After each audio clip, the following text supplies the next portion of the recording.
Rows and columns work in conjunction with one another, allowing for dynamic content in all parts of your page. Now, we already covered how rows work in a stacked vertical structure from the top of the page to the bottom, but columns are smaller, more contained spaces that exist inside of rows and allow for content to sit horizontally across a row. Our first two rows here on our services page demonstrate examples of rows with only one single column, hence why there's no content sitting horizontally or next to each other. But now let's scroll down to this third row, lighting.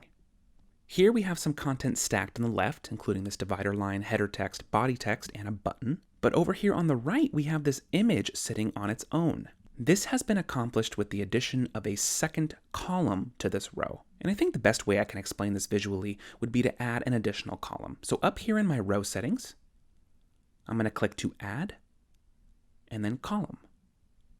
And there we go. We now have a third column ready for content here on the far right.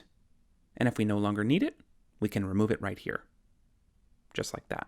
You can have up to 4 columns in a row, and if your row is set to full bleed like this one is, they'll evenly span the entire width of your browser with the content as you've placed it.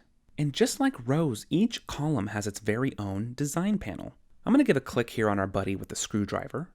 And here we have a design panel labeled Column Design, offering us the same powerful design and configuration tools that we just saw for rows. You can fill it with a color, gradient, image, or video with ease. Same image options, border settings, color settings, and of course, spacing settings. The use of columns and rows together are what allow you to not only display content anywhere you want on the page, but keeps said content organized to look beautiful in a responsive layout so that no matter how wide or narrow the browser, everything is still concise and preventing overlap. The extra beautiful thing is that it allows for seamless mobile layout conversion.